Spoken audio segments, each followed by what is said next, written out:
Good sound. Okay.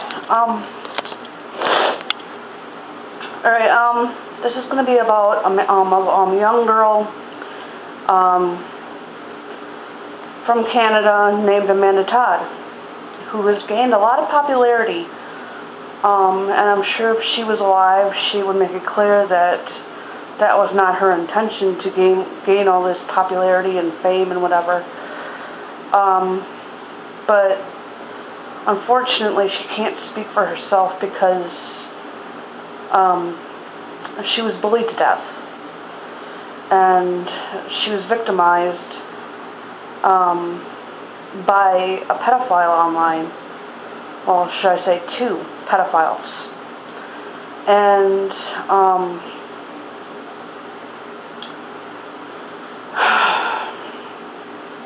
still today she's bullied.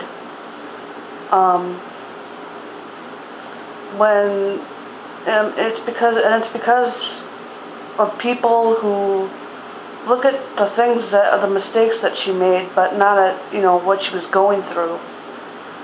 Not at how much she was suffering.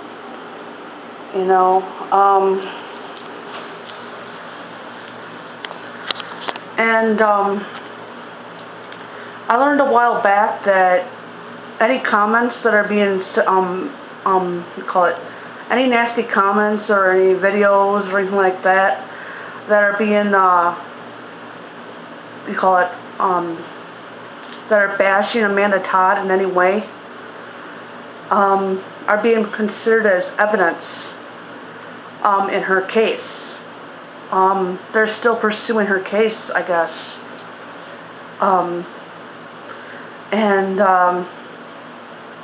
I tried sending this video that this one girl did, bashing Amanda, but I don't think I was able to send it. So, but I heard that Anonymous got a hold of her attackers. I copied down some notes from her video. I remember being told a while back that it started in 5th grade for her and lasted all the way through 7th. So it was going on through a lot longer than she said in her video. It must have just gotten worse in 7th grade. And that's why she was, just saying in 7th grade. Because that's when it got the worst. That's when it started, really, getting bad, to where she couldn't handle it.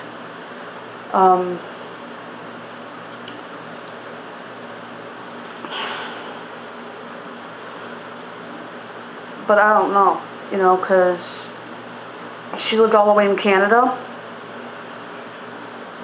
I never knew her. I wish I would have, I would like to have gotten to know her and been her friend. I never would have left her side.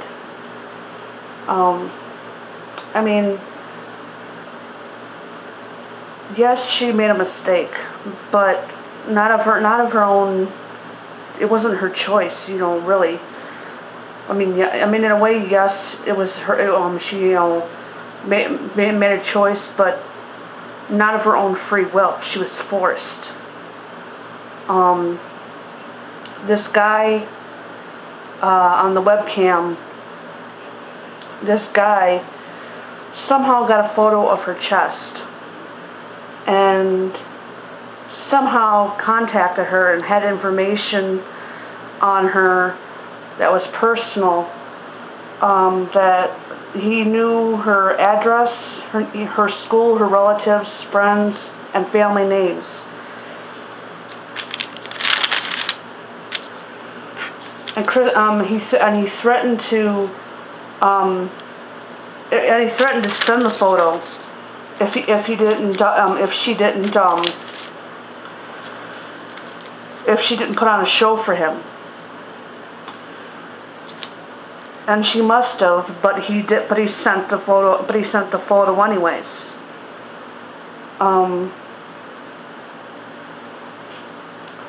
Which pretty much tells you that there was obviously some kind of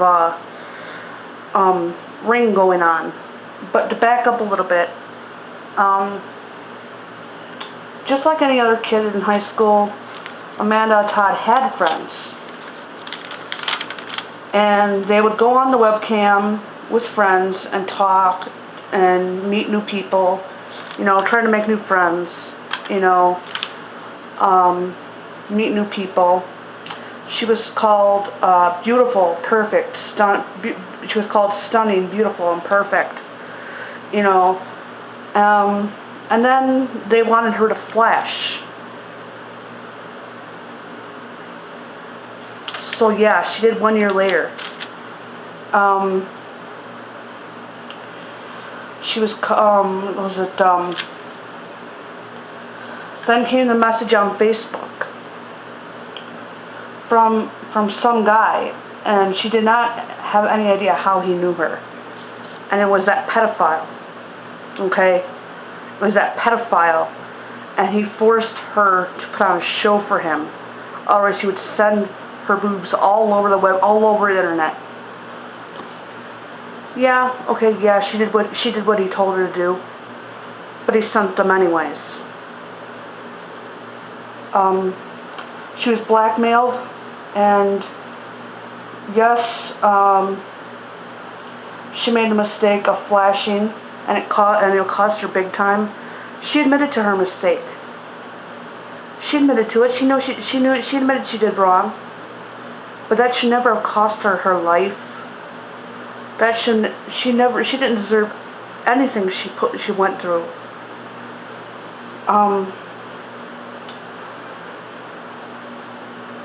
It said she got the message from him. She didn't know how like I said, she got the message from him. It said, if you don't put on a show for me, I'll send your boobs. And Christmas break, knock at the door, 4 a.m. It was the cops. Her photo was sent to everyone, even though she did what he told her to do. She got real sick, got anxiety, major depression, and panic disorder. She tried moving several times. Her anxiety got worse. She got into drugs and alcohol to try to cope.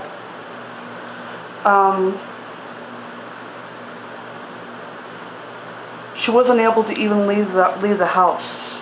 That's how bad it got. Year passed. Guy came back with her new list of friends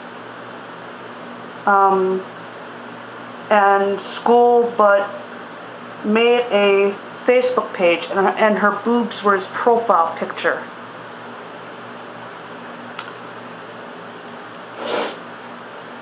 She was crying every night. All of her friends and respect people had for her. I mean, she lost all her friends and respect people had for her again. Then nobody liked her. She was all alone. She was getting called names. She was being judged. She started cutting. She promised herself never again. She learned from her mistakes. She realized she did wrong. That should, she learned from her mistake. She realized, that she did wrong. But yet it didn't stop. Even after she left their city several times, she changed schools, it didn't stop. They followed her. They found ways to follow her. They wouldn't leave her alone. She sat at lunch alone and in the library every day. Changed schools again. A month later, she started talking to an old guy friend.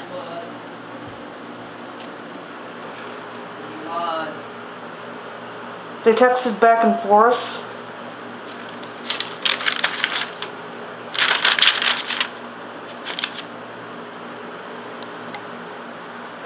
led her to believe that he liked her. Led her on. He had a girlfriend. Told her to come on over to his girlfriend's place and that she was on vacation. So she did. Huge mistake. He hooked up with her. 1 week later, she gets a text to get out of the school. His girlfriend and 15 others, including himself. The girl and 2 others just said, look around, nobody likes you. In front of her new school, 50 people. A guy then yelled, just punch her already. So she did. She threw her to the ground and punched her several times. And the rest of and some other kids filmed it.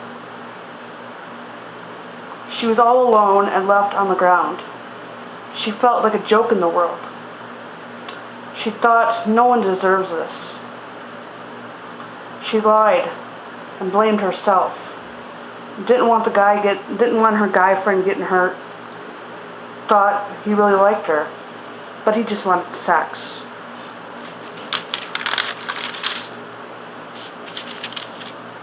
That's all he wanted from her. He was just using her. Someone yelled, punch her already. Teachers ran over, but she just laid in a ditch. Her dad found her, and she became suicidal. Attempted suicide first time by drinking bleach. Killed her inside. Thought she was actually going to die. Ambulance came, brought her to the hospital, and flushed her. When she got home, saw on Facebook people were taunting her, saying that she deserved it, and saying stuff like she deserved it, and saying, you washed that mud out of your hair, and I hope she's dead. Nobody cared about her. Nobody cared. She moved away to another city, to her mom's and another school. She didn't want to press charges because she wanted to move on. 6 months went by. People were posting pics of bleach, Clorox, and ditches, tagging her in the photos. She was doing a lot better, too. They said she should try different bleach. I hope she dies this time and isn't so stupid. They said, I hope she sees this and kills herself. She admitted, like I said before, she admitted that she made a mistake. She admitted she messed up and wondered why they kept following her. Left their city and she was constantly crying. She was constantly crying. Began asking herself, why am I still here? That's what she began asking herself. Questioning her existence. Her anxiety got worse. Never went out during the summer. Her past changed her whole life. Forever. It never got better. She couldn't go to school. Couldn't meet or be with people. Was constantly cutting. Was really depressed. Was on antidepressants. Was going to counseling. And a month ago that summer, she overdosed and was in the hospital for 2 days. She felt stuck. What was left of her then.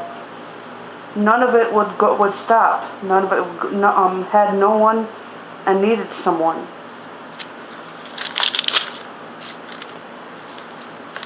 She was reaching out to people. She was reaching out for help. She was crying out for help. But instead she got bullied.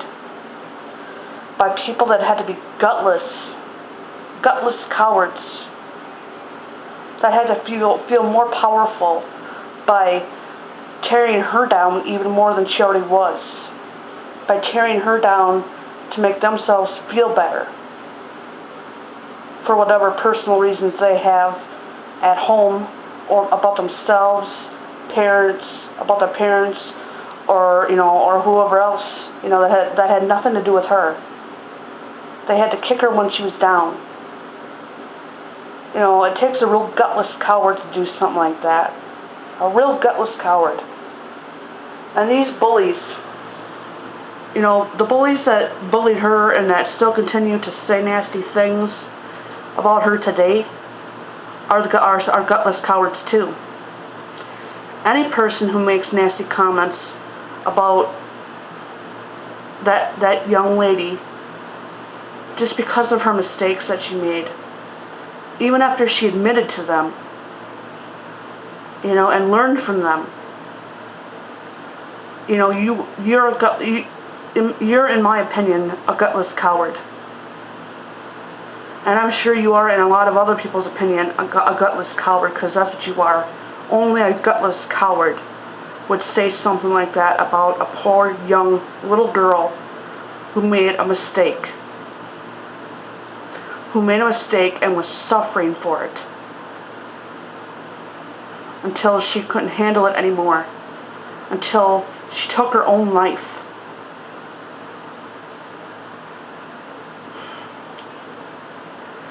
You don't care about those of you who make those kinds of comments. All you care about is the mistakes that she makes. You don't see what she's going through. You don't care. You don't care. And you sit there and you judge her. You judge people that have gone through the same things like her. And you say the same things about them. And you say all kinds of nasty things about them. And you make me sick. And you guys are sorry excuses of human beings.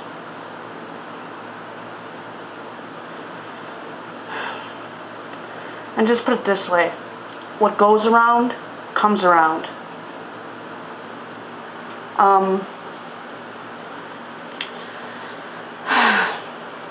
But to switch the topic for a minute here, a little bit.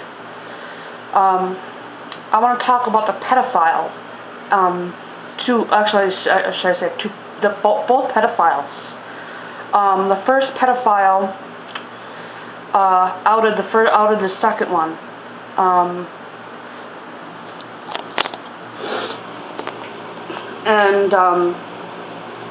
The first one was ID'd as Cody Maxson, 32-year-old man, and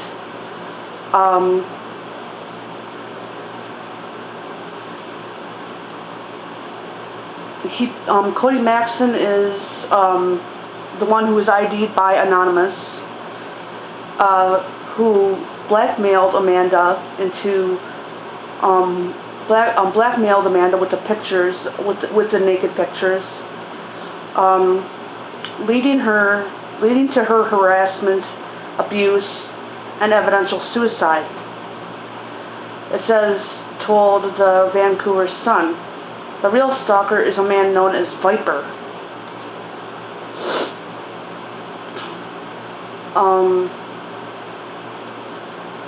Maxson appeared in court Monday for the unrelated charges of sexual assault and sexual interference of a person under 16. Anonymous traced him to an online handle, Cody1206. That's Cody with a K. An active user on Teen Chat Hub, Blog TV, where Todd was coerced into exposing herself. And various forums dedicated to trading jailbait or sexualized images of teens. So this second guy, it was either the second guy or this Maxson guy that has a history of victimizing little girls. That's known pedophile. I can't remember which. I think it's the Viper guy, I believe, from what I've heard. Because it says this Maxon guy says he was a friend to Todd. I tried to help, to do everything I could.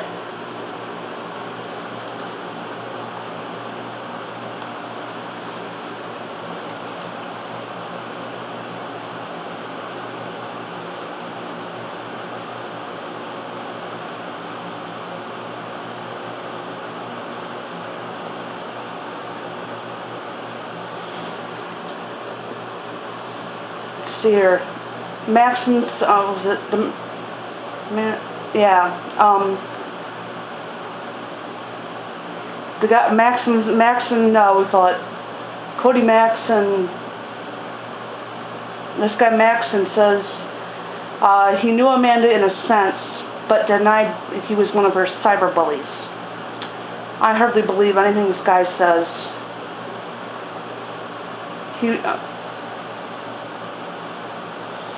If I was a tormentor, I'd be in police custody. He said, adding he's really PO'd and annoyed that people are pointing the finger at him. None of it's true. I'm feeling betrayed, he says.